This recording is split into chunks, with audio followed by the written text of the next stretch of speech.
Welcome back to the Keep It Hoop YouTube channel, guys. We are now on part 3 of our college player breakdown. And today we'll be going over a short clip of Cade Cunningham's 29-point game from the other day against ORU. It's not going to be as much of an in-depth breakdown as the Jalen Suggs and Evan Mobley ones.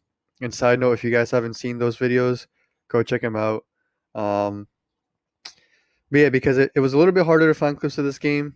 Uh, but we will make sure to do a more in-depth one of Cade later on, and probably of even the other guys. It's just we get more clips further on into the season, but yeah, definitely for Cade Cunningham, and then we'll do guys like B.J. Boston, Scotty Barnes, Zaire Williams, um, and any other guys. If you guys want to see anyone else or even a specific team, maybe comment below and let us know. But before we go on, please make sure to subscribe, give this video a thumbs up, hit the bell icon for notifications. It'll mean a lot. We've got a lot more views and subs recently, and we appreciate it a lot. So yeah, we're gonna get started. Cade Cunningham, pretty big point guard. A lot of people had him probably going number one coming into the season, and it's held up so far. I think the top three right now is just Cade, Evan Mobley, and Jalen Suggs. Those seem to be the three guys that not only have showcased, like they had the talent coming into the season and the potential, but they've also showcased and put up, solid numbers.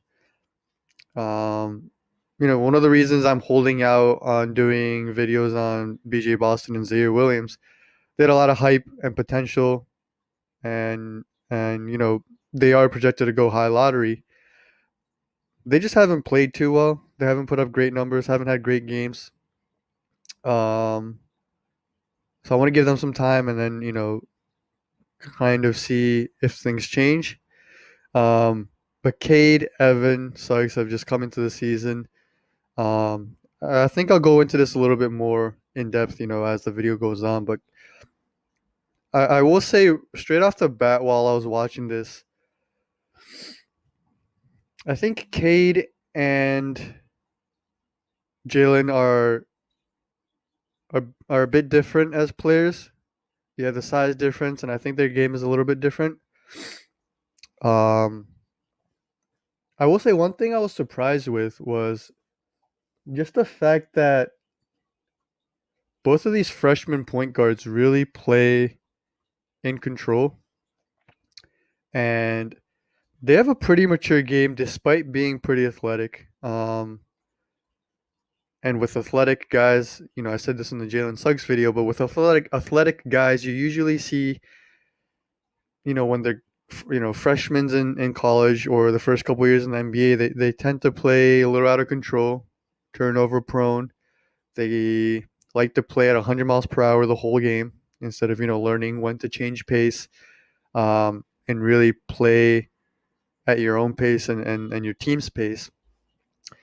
And yeah, I think it's a really mature sign and a good sign for scouts going forward to watch guys like Cade and Suggs being able to, you know, play north south and play, downhill, but do so in control, and without forcing too much. So I will say straight off the bat, that was one thing I was really impressed with.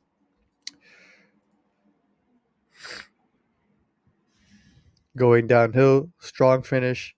I did realize he doesn't have that necessarily like quick burst of speed, and he's not shooting out of a cannon kind of explosiveness, right? I think a metaphor a lot of people use for speed, it's like some people just seem like they're shot out of a cannon, and that's like the Russell Westbrook, Derrick Rose type, and and then the explosiveness verticality wise is almost like they're jumping off of a trampoline once they get their foot in that paint. Um, and I don't know if I saw that. I think quickness wise, I saw a little bit with Jalen Suggs. I don't think Cade has that kind of elite explosive athleticism. I still think he's a plus athlete from what I've seen. I mean, even in this drive, one thing I mean, it's gonna become cliche, but it really is true. We say play north south because no matter how fast or how big you are, you always want to just be efficient with your moves. Um, Especially when you trying to play at the highest level, and you see Cade one, he's using his offhand here really well, right? I should switch that. And then what we like is just the fact that he's really going north south, right? Because what happens sometimes is people, you know, they can get that first quick first step, but they'll allow the defender to recover by finishing off their drive going around.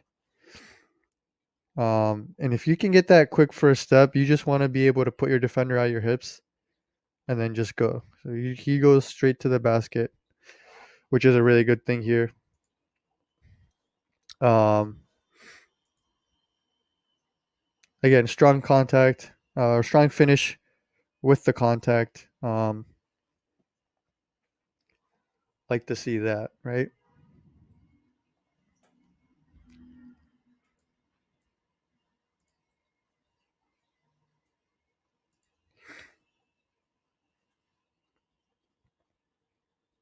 You see here the use of that, offhand right here. It's something if you watch. I mean, James Harden's probably the best at it, but all elite guards have to be able to do this, and it can really help you fend off defenders. You obviously don't want to lead with your elbow because it's a lot easier to get called for an offensive foul. But just that ability to use your offhand and really keep the defender off makes it so much harder for guys to contest your shot, for guys to block your shot. Um, and again, it's a lot easier to focus on things like this when you're playing under control. He's able to glide in the air, lets the defender go past him. Pretty easy finish for him there.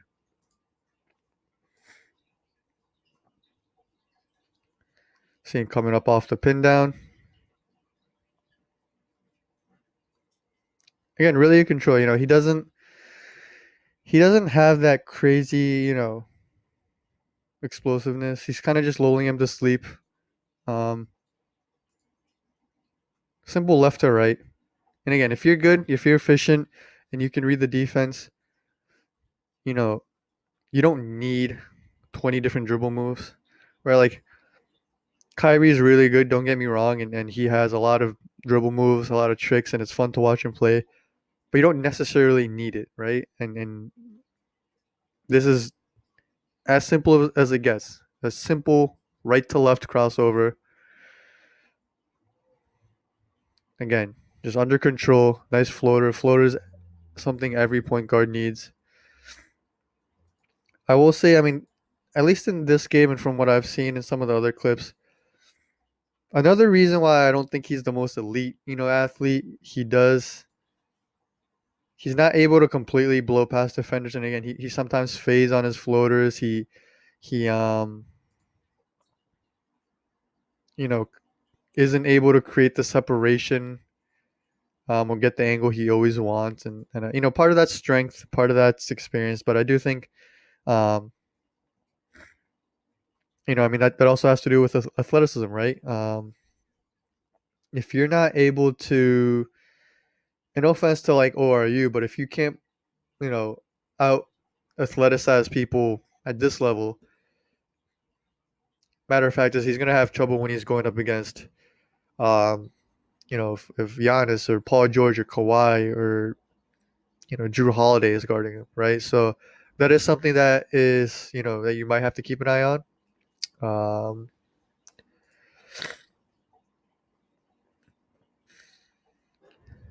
Nice pump fake. Again, under control. I mean, that really was like the big thing I took away from this game. Like super under control.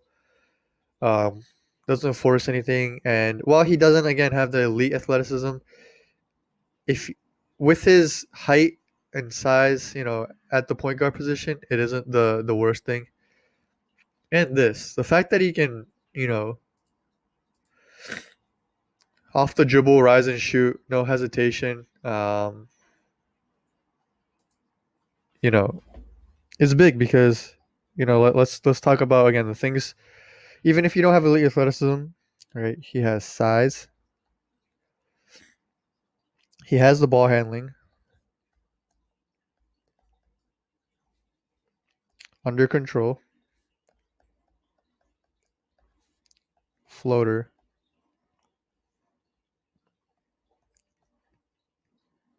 and now he has a shot. Right? He has a 3-point shot. And his height is his size, and he has the ball handling. And even if this isn't here, but if you have this and the shot, and again, he's not an elite athlete, but he's still, I'd say he's still a plus athlete, right? So he can make up for not being the what's kind of become the mold today of the Russell Westbrook, the John Morant kind of athleticism. You can make up for it with if you have size and shooting at that position, right? Um, so I wouldn't worry too much. I think it's still a really good um, prospect. And then just going back to the shooting aspect, some of the things we've talked about for guys that are in college, right?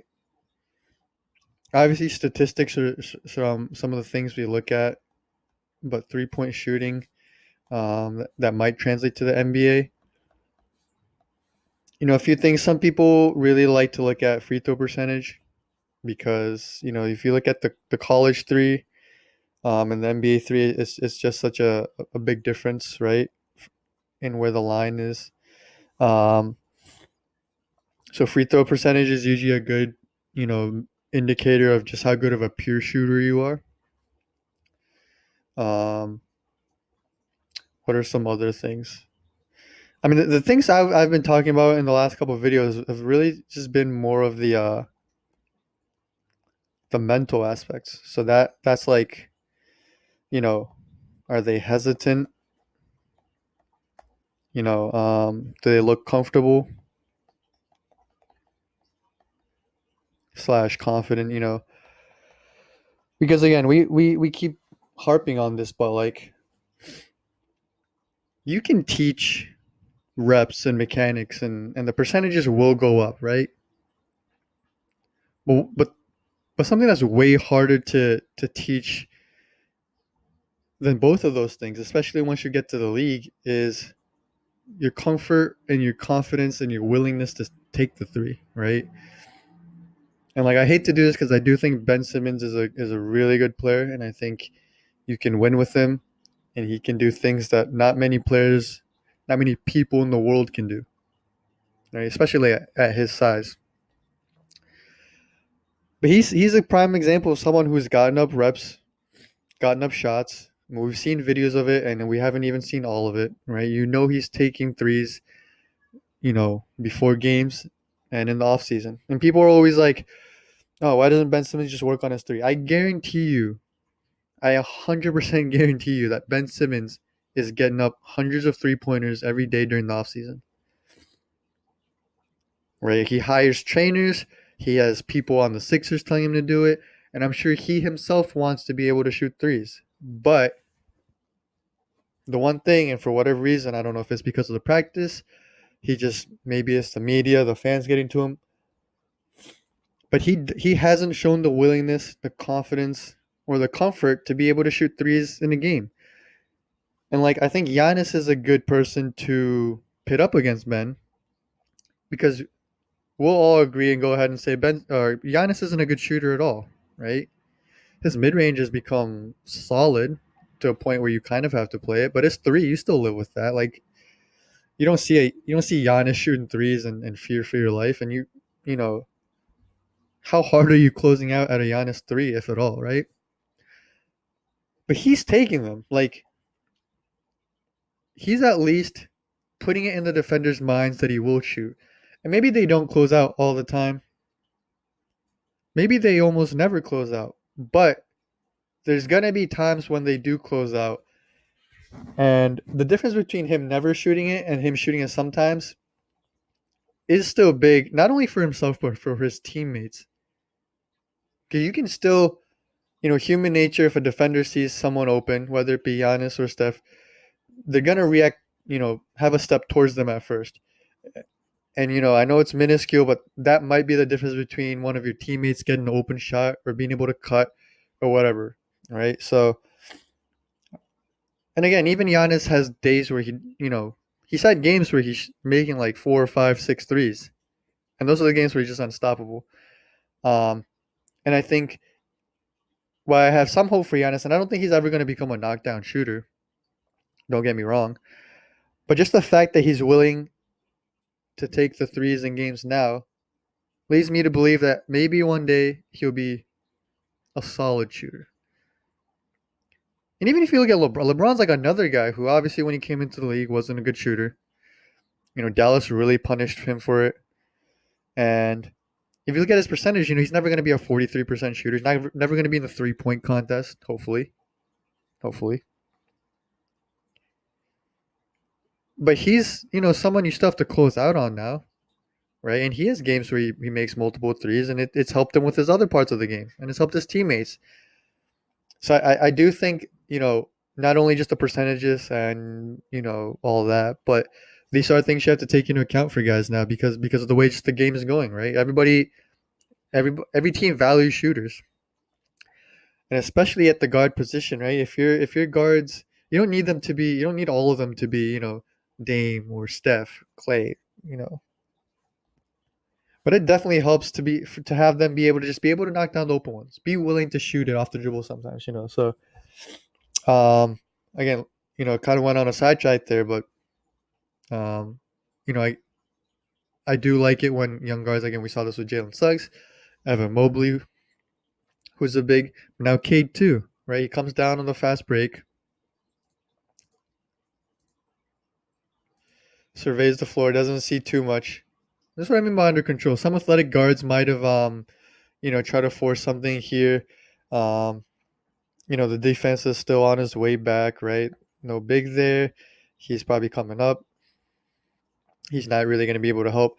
So some out of control guards might have just, try to do it in and out, maybe across, and then just get to the rim. Maybe they get that dunk or layup. Maybe they're able to get a nice basket, easy basket. But what this shows me is Cade knows his game, knows himself, surveys the floor, doesn't see too much, and again, is comfortable taking the shot. Not even bad defense, it's contested, but makes it. All right, doesn't even hit rim. So really nice play there.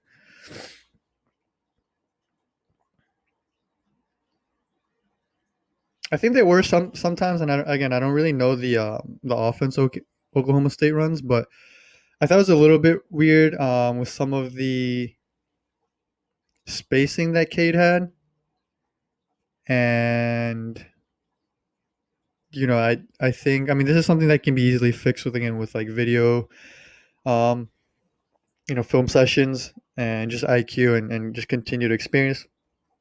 I think there were a couple times where he kind of just gets caught out in awkward situations. Um, but I like this play just because look, he's in the paint.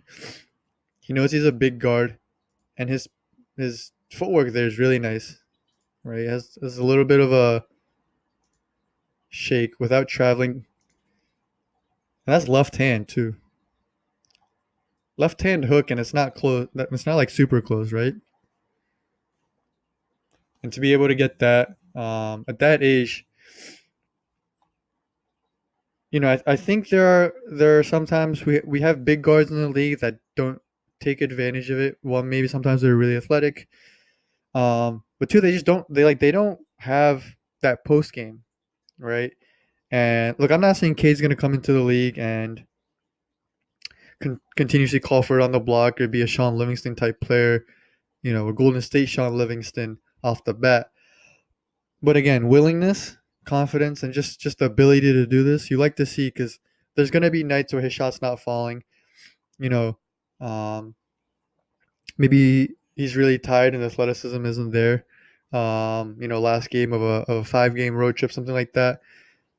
Being able to punish smaller guards like this, it can really help guys get, you know, 2, 3 easy baskets a game, even if you're guard, right? Um, so I think this was really nice, and we'll see how much he goes to his size and post moves or those kinds of plays during his college year. But the left hand was a nice touch too, showing off a little bit of I guess you call that a floater as well. Uses the screen. Really nice pass on target, on time, only where his player can get it. Passing isn't something we've seen him do. Like he likes to get his teammates involved early. He kind of plays the game at a slower pace, and I think that again has to do with some of his maturity and being under control. Um, but again, if he's gonna play point guard in the league, right, passing is gonna be something you want to keep an eye on. Gets the screen here. Um, and you know that the teams are keying in on him, right? He's looking at it from his peripherals. He has an eye on him. Um, Probably sees it from the corner of his eyes, and he's looking right. So defense is very. You have you split the court into left and right. So this is strong side, and this is weak side. So weak.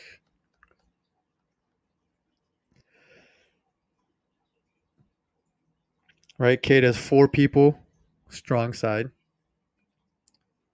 Um, and they're playing a little bit of a 3v4. Right, 3 Oklahoma State players and then 4 ORU players keying in. You know, um, so I think this is a good thing to keep or to point out because you see a mismatch and a fight and at first you might just say, well, why doesn't Cade just drive past the big man that switched on him, right? Um, it's easy to think that at first because when you have a mismatch, it's easy to say, all right, just attack the defender, blow past him, use your speed, athleticism, whatever, right? Well, Cade's surveying the floor and he realizes that okay, it's a 3v4 on strong side, right? So Oklahoma State's offense is a little bit congested on this side, um, because of the defense. Well, if he drives, what happens? This guy doesn't even have to move, and yeah, he can. If if Cade drives, right, then this guy, you know, one of these two will probably come help, and he has this pass right here. But then you realize that Cade has this pass right here without needing to drive, right? And yes, if he drives, this help defender might come up a little bit more, and then you have, it's a shorter pass if he does it from here and that. But he doesn't need to because if you have 4 guys on strong side, you don't need to drive towards more defenders, right? And I get taking the double team and occupying the defense, but he's already occupying the defense. And because of the angle where he started at, if he drives, there's a potential of, right, if 22 is smart, he is going to force Cade baseline, which means they can use this as a defender. Number 22 will then play him over here and over here. So that means then Cade would be covered by 1 side, 2 sides, and 3 sides, leaving it really hard for him to.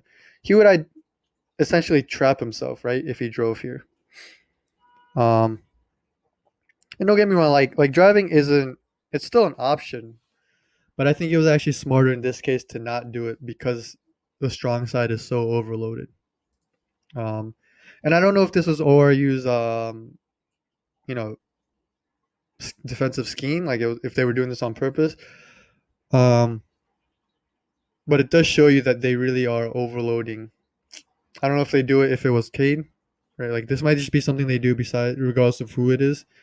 Maybe they like to overload and just rotate. Um, but the truth is that they are putting up a decent amount of attention on him. right? So after that, he is able to use the screen again, sees the defense, right? Actually has his head up right here, right? Has his head up. He knows he's looking here, right? He knows because at this point he has two on him, and he knows that the two options for his scoring, or not his scoring, but his team scoring, are right here. Because he's done what the guard needs to do by occupying two guys. So we talked about this when we were breaking down a lot of the Lakers and NBA films, but he's gotten himself or his team into a situation where now they can play 4-on-3, right? A little bit hard to read. So we'll switch that to back to red. But they're playing 4v3 offensively, right? So, right, 1, 2, 3, 4, guarded by just 1, 2, and 3. And these guys are already engaged. So it's really, again, um, this is the guy that Cade Cunningham is looking at. And this is why, I mean, look, you use the screen well. You really drag out the double team, and then, or even if it's a strong hedge, and you just, the game becomes so much easier once you do this because it's really just process of elimination. He goes here, you pass here, right? Defender goes here. Sorry. Defender goes here. You pass, right? Pass here. So, I mean, obviously he ends up getting the, we saw he ends up passing up for the lob. And it's because, right, defender took a step this way. Original defender here couldn't get back to his. And it seems like a nice, simple play. Um, but you have to be able to hit these consistently and make the right decisions as a point guard, especially if you're going in the lottery and you're going to be the one running, you're being handed the keys to the offense for your franchise, right? For ideally, you know, a long time. So again, these are simple plays, but you have to be able to run it. Makes a nice decision here.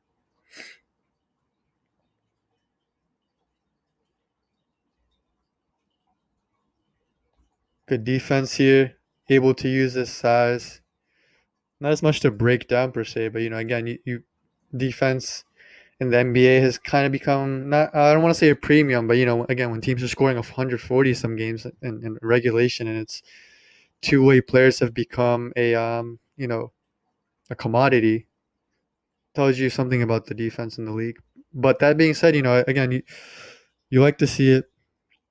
Um, he doesn't cheat. He uses, he stays with this guy, and then he knows he can use his athleticism and wingspan and size to recover. Does it without fouling. Um, the offensive player actually goes with the inside hand. You can argue that it's closer to Cade, but he was just trying to get it to the backboard as soon as possible. So I don't fault him there, but he gets it off. Another thing I like, he's able to keep the ball inbounds. Doesn't go for the crazy highlight block, even though it seemed like a pretty easy block for him. So maybe he could have just punched it out of bounds, but keeps it inbounds. Starts the fast break for his team. We're in the second half here. Again, under control, surveys the floor. Super under control. Just look at that. Rejects the screen, right? Allows his man to roll. He knows he doesn't necessarily have too many plays here, right? Like he has a shooter if he wants, but he's actually doing a nice job of guarding both here. Um, you know, he's only here until Roman or this guy who's guarding the Roman can get back on him. So once he goes here, defender will go out there, and then he'll come back out here, right? So this is actually good defense here by ORU. It's really good defense. Cade sees that, and instead of forcing a pass to the wing, might get intercepted, or putting up a bad shot under control. Uses his body. Really nice finish. Really nice finish. He's not flashy all the time, but he's just always under control. Doesn't get the handoff here. Good swing. Ends up getting the foul line. That's the other thing I like about him. He does end up getting the foul line a good amount. Um, Getting the foul line is a skill. It's something not everyone's good at. Obviously, some of the more athletic guys can do it just because they're able to get to the rim. But and guys like LeBron and Giannis, but like Jimmy Butler's really good at it. James Harden's obviously one that comes to mind as well. But and this is just nice, man. This is just such a nice move.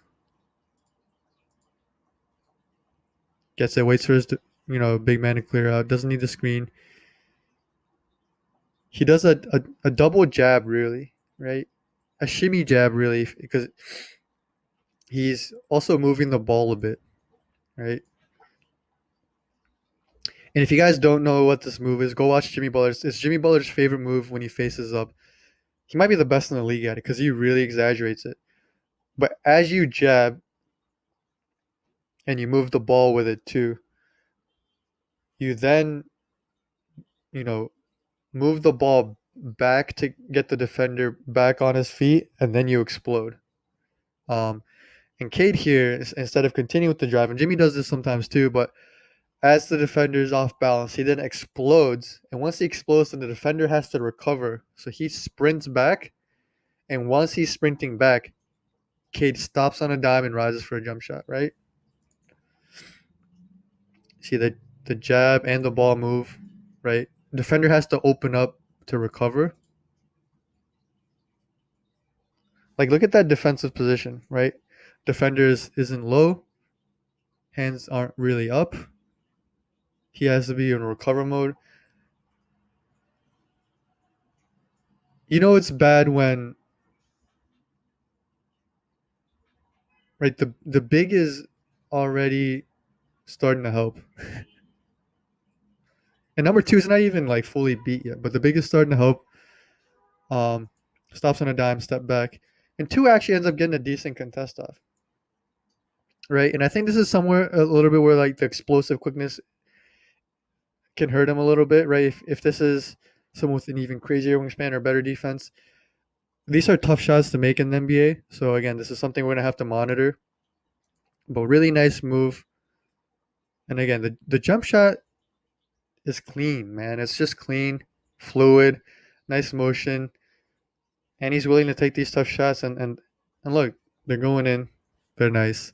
Um, Super nice move there. But I do think we have to keep an eye on that separation factor going forward. Again, man, it's almost like an old man game because he gets downhill and he almost slows down sometimes, right? He slows down going in. Um, and just evaluates the defense, takes the contact, nice and one again with the left. Pretty good at finishing with his left, which is the ambidextrity is really nice to see if you're a scout.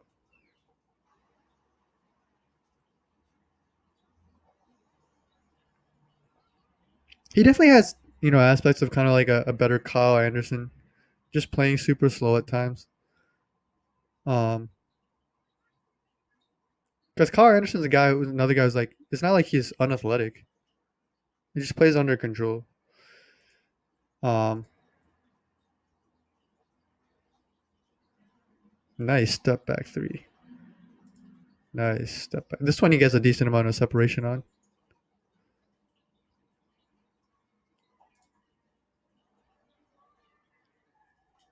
That's actually a really nice move. Really nice move there.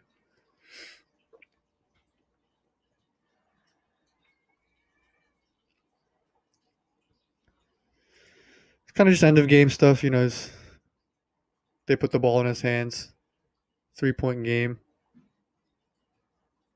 Again, just super under control. Soft touch, right? Game winning basket here, 3-point game. If ORU gets a stop, they can pull off the upset. Nice crossover, under control. Contested floater. Soft touch. Really nice, really nice. Um,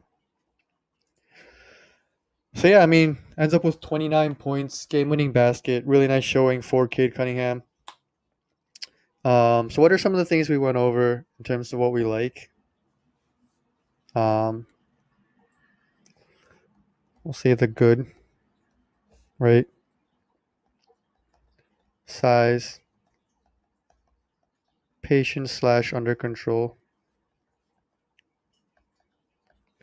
And that's the big one, right? I think that's the biggest takeaway. Size is obviously good. 3-point shot looked nice. Doesn't force them, but is willing to take them. Had the mid range,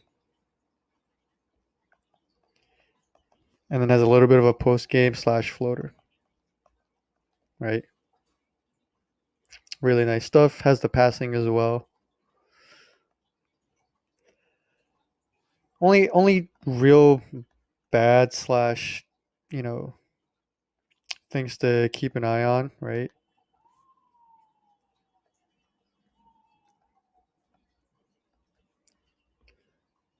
Um, is that, you know, athleticism's more so just like ability to, I think, one,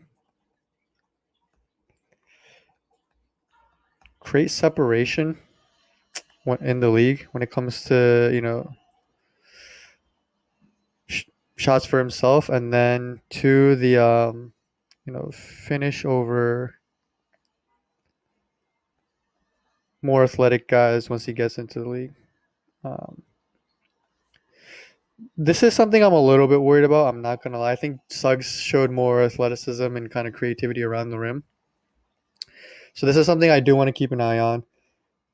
But again, I think his size, along with his, you know, shooting and passing, will be enough to combat that. But it is something I do want to keep an eye on as the season progresses and as he gets, you know, ready for the NBA. But yeah, I mean, I think solid game, and overall, you can see why he is touted as a top three prospect, number one by most. Um, you know, we've done now again Evan Mobley, Jalen Suggs, and Cade Cunningham, who are the top three prospects as of now, for many at least. Um, hopefully, I can do a more in-depth one of Cade as more clips come out.